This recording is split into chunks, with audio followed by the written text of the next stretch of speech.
श्री राम द्वि50 सर्ग। अयोध्या के राजभवन में पहुंचकर लक्ष्मण का दुखी श्री राम से मिलना और उन्हें सांत्वना देना। केशिनी के तट पर वह रात बिताकर रघुनंदन लक्ष्मण प्रातःकाल उठे और फिर वहां से आगे बढ़े। दोपहर होते होते उनके उस विशाल रथ ने रत्न धन से संपन्न तथा हृष्ट पुष्ट मनुष्यों से भरी हुई अयोध्यापुरी में प्रवेश किया।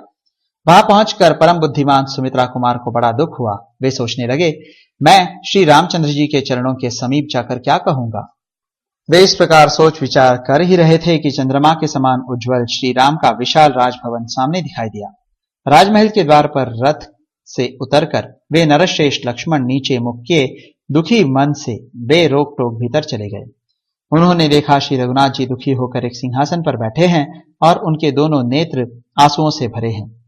इस अवस्था में बड़े भाई को सामने देख दुखी मन से लक्ष्मण ने उनके दोनों पैर पकड़ लिए और हाथ जोड़ चित्त को एकाग्र करके वे दीन वाणी में बोले, वीर महाराज की आज्ञा शिरोधार्य करके मैं उन शुभ आचार वाली यशस्विनी जनक किशोरी सीता को गंगा तट पर वाल्मीकि के शुभ आश्रम के समीप निर्दिष्ट स्थान में छोड़कर पुनः आपके श्री चरणों की सेवा के लिए यहाँ लौट आया हूं।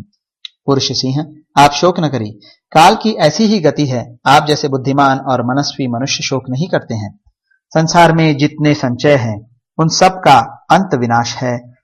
उत्थान का अंत पतन है, संयोग का अंत वियोग है और जीवन का अंत मरण है। अतः स्त्री, पुत्र, मित्र और धन में विशेष आसक्ति नहीं करनी चाहिए, क्योंकि उनसे वियोग होना निश्चित है। अकुस्त कुलभूषण, आप आत्मा से आत्मा को, मन से मन को तथा संपूर्ण लोकों को भी संयत रखने में समर्थ हैं। फिर अपने शोक को काबू में रखना आपके लिए कौन बड़ी बात है। आप जैसे श्रेष्ठ पुरुष इस तरह से प्रसंग आने पर मोहित नहीं होते। रघुनंदन, यदि आप दुखी रहेंगे तो वह अपवाद आपके ऊपर फिर आ जाएगा।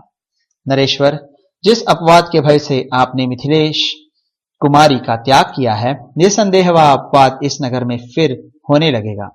लोग कहेंगे कि दूसरे के घर में रही हुई स्त्री का त्याग करके ये रात दिन उसी की चिंता से दुखी रहते हैं। अतः पुरुष सिंह, आप धैर्य से चित्त को एकाग्र करके इस दुर्बल शोक बुद्धि का त्याग करें, संतप्त न हो। महात्मा लक्ष्मण के इस प्रकार कहने पर मित्रवत्सल श्री रघुनाथ जी ने बड़ी प्रसन्नता के साथ उन सुमित्रा कुमार से कहा, नरश्रेष्ठ वीर लक्ष्मण, तुम जैसा कहते हो ठीक ऐसी ही बात है। तुमने मेरे आदेश का पालन किया, इससे मुझे बड़ा संतोष है। स्वामी लक्ष्मण, अब मैं दुख से निवृत्त हो गया। संताप को मैंने हृदय से निकाल दिया और तुम्हारे सुंदर वचनों से मुझे बड़ी शांति मिली है। इस प्रकार श्री वाल्मीकि निर्मित आर्ष रामायण आदि काव्य के उत्तरकांड में 52वां सर्ग पूरा हुआ।